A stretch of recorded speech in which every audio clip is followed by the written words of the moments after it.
maalanjira jirra achumas qeerroo jirtu tanfaan beekamta. Maqaan sunan miidiyaa hawaasa gubbaa jijjiirame qeerroo jirtu irraa gar ferroo bittu. Inni garuu yoo hidhame illee nan hidhama. Meeqa barbaaddaa naan jedhe amma dandeessu sponsora na godhin jedheen. Hacaaluu hundeessaa birri miiliyoona 20 mootummaan Dr. Abiy Ahmad yookaan paartiin biltsiginnaa kennitee fi qeerroo jirtu jedhe malee ferroo bittu hin jenne. Lafallee manallee dhuu qabaachuu dubbatan. Mana dhuu qabdaadhaan Hacaaluu mana gam qaba. Biltsiginnaani gadi baanii Hacaaluu binnee turre. Agriimantii akkasii waliin qabna. Akka inni afaaniin hin dubbanne kana goone irra jedhanii gadaa baanii haa dubbatan. Madiraka irratti gize seentuuf gize buutu maaltu se qunname. Yoon illee badii qabaadhe naa of kalchan. Awwallaala nama hin baranne illee nama barnootaan fagoon deemne. Fuulduraaf namooti shakkii qaban. Immormati. Ati na basaasta jechuudha. Simbasaas dhugamoodhaan tan callaa oni naa. Shimallis ofitti naqabee erga gootee bagatti cabsite naan jedhe. Maqalee marii maqalee akka completely hin fudhanne dubbattee turte. Wanni sun ammoo har'allee hin fudhanne. Hacaaluu Oromoo isaati amma bilisoome gabaabsinaa deebis. Fardi siidaa dabalee sun farda mililik irra taa'ee kun amma suura ka'e san.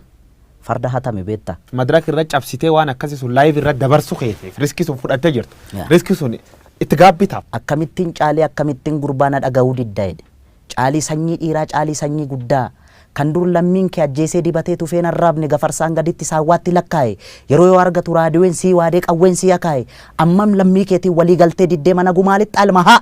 Naannoo jiran keessa naannoo namni keessa du'u jiru kan namni baay'inaan keessatti dhabuu jiru Oromoo. Oromoo irratti dhukaasuu arguurra caala. Du'a wayya beetta warri obbaafate warri du'e kun obbaafate. Farda badii Hacaaluu wanni farda waan fardaa sobtachi keessa waa arge. Namicha nami hattuu. Maalanjira jirraa amma immoo ees jirti sirbeer qopheesse obba'uu jiraa jedhan. Istuudiyoo kee jiraachuu iyyuu qaba. Dr. Abiy waraana isaa ajaje akka Jawaar ajjeesu yookaan qabsaa Oromoo hayyuu tokko akka ajjeesu nafxanyaan halkanii guyyaa irratti hojjechaa jirti. Oromoo waan adda waan fayyad qabdi. Baala gizee dhamte gizee du'atillee attaak waan godhamtuuf. Jireenya ofii mo'uun akka hin danda'amne gatiin beekeef. Waraanni inni Oromoo irra godhu waraan qulqullootaa ta'edhani warri yaadiin jira.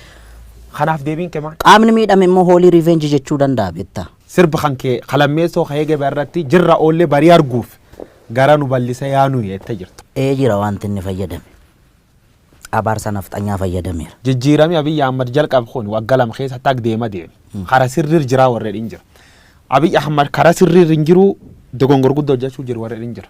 Kan keessa kan fudhatanii. Nafxanyaan diina Oromooti. Kaleessas diina Oromooti. Har'allee diina Oromooti. Gara fuulduraattis diina Oromooti. Akka wallaalummaa yaada Hacaaluu Hundeessaatti.